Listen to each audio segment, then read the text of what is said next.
요 특별 대담 코너를 먼저 좀 저희가 진행을 하도록 할게요.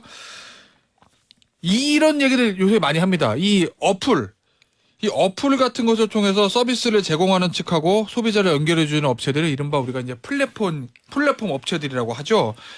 이 기존 산업하고 이 새로 만들 플랫폼 업체와의 충돌이 많아지고 있습니다. 뭐 어플 얘기만 해도 뭐 3.3, 로톡, 또 강남 언니, 뭐 여러 이제 중개 플랫폼 업체들하고 기존 업체들과의 충돌이 이어지고 있는데 법조계도 예외가 아니죠. 수년째 논란이 이어지고 있습니다. 대한변협과 법률 플랫폼 업체의 충돌로요. 이 대한변협이 법률 플랫폼 업체들이 법률 시장을 왜곡하고 있다면서 징계와 법적 대응을 해오고 있는데, 그런데 그저께 로엔굿이라는 플랫폼 업체의 대표가 공식 기자회견을 열고 대한변협을 향해서 나를 제명하라 이렇게 주장을 했습니다. 자, 스스로를 대한변협에게 제명을 요청하신 로엔굿 민명기 대표입니다. 안녕하세요. 네, 안녕하십니까.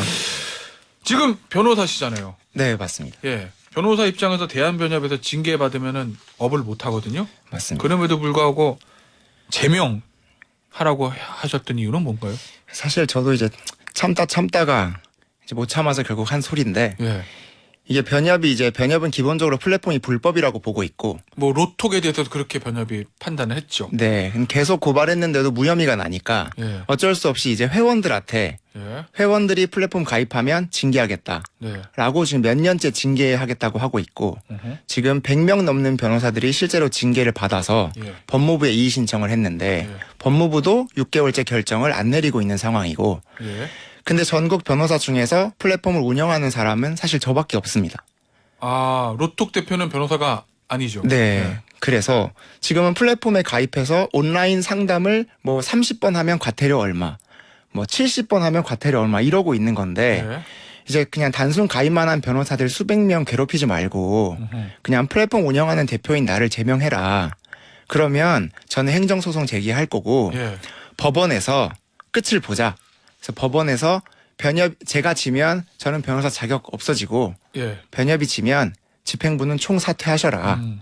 라고 이제 한 겁니다. 자, 일단 이 민 변호사가 제공하고 있는 로엔굿이라는 업체 서비스, 이게 어떤 내용의 서비스길래 대한변협에서 문제를 삼고 있는 건가요? 사실 이제 또 로톡이랑은 또 조금 다른데요. 네. 로톡은 어떤 거고 로엔굿은 어떤 겁니까? 로톡은 쉽게 말하면 네. 법률계의 배달의 민족 같은 겁니다. 법률계의 배달의 민족이요? 네. 그래서 네. 앱을 키면 네. 변호사들이 계속 이제 상위 노출돼서 광고로 나옵니다. 우리가 이제 배달의 민족 하면 음식점에서 뜨잖아요. 예. 그래서 예. 이제 변호사들이 많이 리스트업돼서 나오는 구조이고. 그러면 이제 의뢰인들이 내가 이런 사건이 있는데 누구한테 의뢰하지?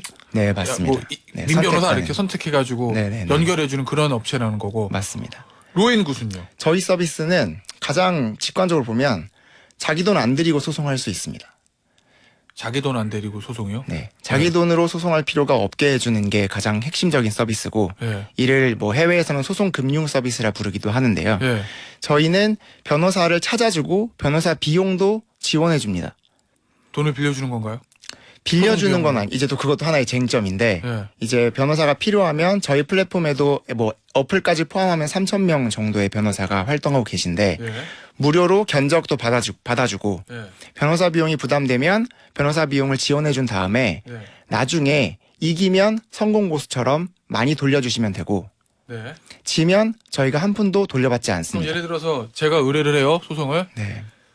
로엔굿이라는 업체를 통해서 거기에 어떤 민 변호사 선택을 했어요. 네. 근데 소송비가 예를 들어서 10만 원이라고 할게요. 네, 네. 그럼 제가 10만 원 없어요. 네. 그럼 로엔굿에서 10만 원을 빌려주신다는 거예요? 맞습니다. 10만 그럼 원을 드리고 제가 이기면 이기면 한 뭐 11만 원 받아요? 좀 다르지만 뭐 네. 13만 원에서 뭐 19만 원 사이를 돌려받고, 예. 지면 안 돌려받습니다. 오. 그래서 어떻게 보면 네. 이길 수 있는 소송에 투자하는 개념으로 볼 수도 있고, 예. 또는 일종의 법률 보험이라고 불리기도 합니다. 근데 지금 제가 대한변협 쪽 입장을 좀 보니까 이 돈 관련된 소송금융 서비스 이걸 좀 불법으로 보고 있는 거 아니에요? 왜냐면 지금 저 변호사법 보면 금품을 받거나 받기로 약속하고 사건 담당자를 변호사에게 속이 알선하는 이거 금지하고 있잖아요. 맞습니다. 소위 말하면 이제 저 돈 받고 움직이는 사무장 규제하는 네, 네, 네. 규정인데 네, 네. 이게 로엔굿이 소송금융이라는 명목으로 의뢰인들에게 선임비를 선 지급을 먼저 해주면 네.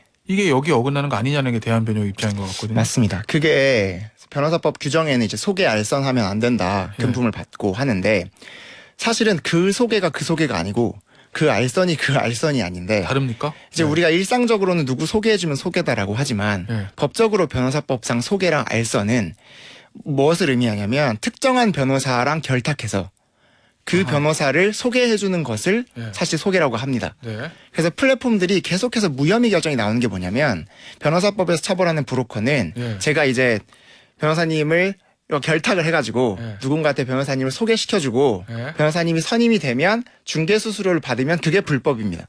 예, 그렇죠. 예. 그건. 근데 네. 플랫폼은 어떤 변호사도 누구나 자유롭게 가입할 수 있고 네.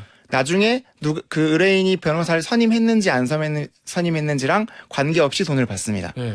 소송 금융도 저희는 이제 선임할 변호사님이 계신지를 먼저 물어보고 있으면 그때부터 내부 검토를 시작합니다. 어허. 그렇기 때문에 우리가 뭐 돈을 줄 테니까 어떤 변호사님을 선임하셔라 예. 라고 알선하지 않죠. 이런 그렇기 때문에 건- 알선이 아닙니다. 이런 건 어때요? 제가 이제 대한변협에 집행부를 하고 가정을 하고 지금 네, 볼게요. 네. 왜냐하면 지금 저희가 이 대한변협하고 로엔굿하고 충돌이 있는 상황에서 로엔굿 민명기 대표의 얘기만 듣고 있기 때문에 대한변협 입장을 들을 수가 없거든요. 뭐 대한변협 관계자들이 이 방송 듣고 계시다가 우리도 반론을 해야 되겠습니다라고 요청하시면 언제든지 저희가 인터뷰를 좀 해드릴 거고. 자, 그래서 제가 이제 대한변협 입장에서 말씀을 드릴게요. 네. 로톡이라는 데는 네. 그냥 판에 깔아주는 데잖아요. 네. 자, 저희 앱 들어오셔가지고 변호사하고 의뢰인하고 알아서들 상담하시고 알아서들 선임하시는지 만약 저는 모릅니다 이거잖아요. 네. 근데 로엔굿이라는 민 대표가 민 변호사 하고 있는 그 업체는 특정 변호사, 자 김태현 변호사 하세요 이렇게는 안 하지만 의뢰인이 김태현 변호사 선택을 하면 거기 개입해서 소송비를 대주는 거잖아요. 네, 네, 네. 그러면 개입의 정도가 좀 강한 거 아니에요? 그렇기 때문에 대한변협 입장에서 네. 야 이거 알선 아니야 이렇게 보는 거 아니에요? 맞습니다. 근데 예. 저희 소송금융은 예. 저희 플랫폼에서 선임 안 해도 상관이 없습니다. 그래요? 실제로 네. 저희가 지금까지 이제 지원한 사례들을 보면 네. 약 40%는 플랫폼이 아니라 오프라인에서 변호사님이 소개를 해주셔서 오는 경우거든요. 그래서 플랫폼에서 선임을 안 하셔도 아무런 상관이 없습니다. 예. 근데 이렇게까지 이 사업을 하시는 이유는 뭐예요? 대한변협과 충돌까지 있어가면서. 사실 제가 이제 법무관 생활을 시골에서 했었는데요. 예. 그때 제가 느꼈던 게 예. 의뢰인이랑 변호사랑 너무 거리가 멉니다. 그게 어디서 알 수 있냐면 나홀로 소송이 80%거든요. 실제로 소액 사건이 많죠. 네, 변호사 선임 안 하는 사건들이 정말 많아요. 근데 결국은 다 비용 문제 때문이에요.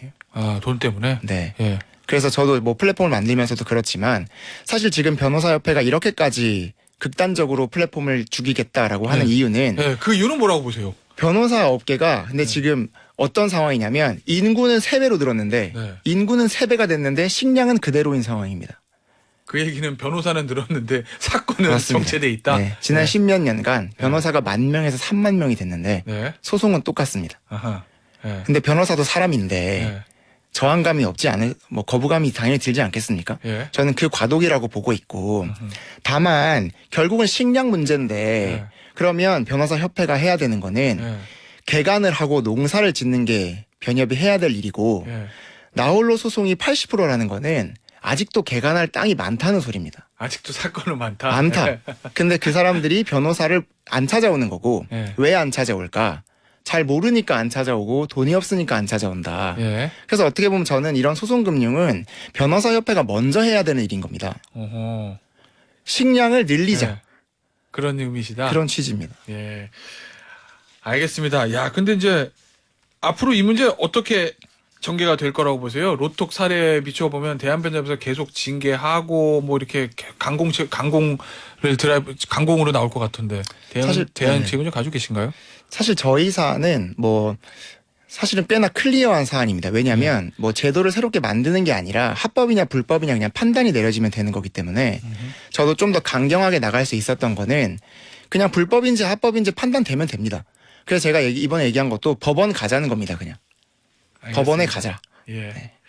알겠습니다. 자, 민명기 대표의 입장을 들어봤고, 뭐, 대한변협의 입장을 저희가 못 들어봤기 때문에, 뭐, 대한변협 측에서 요거 듣고 계시다가 저희한테 요청을 하시면 언제든지 저희가 연결을 해드리겠다, 인터뷰를 해드리겠다는 말씀을 드리면서 오늘 로엔굿 민명기 대표의 인터뷰는 여기서 마무리하도록 하겠습니다. 감사합니다. 네, 감사합니다.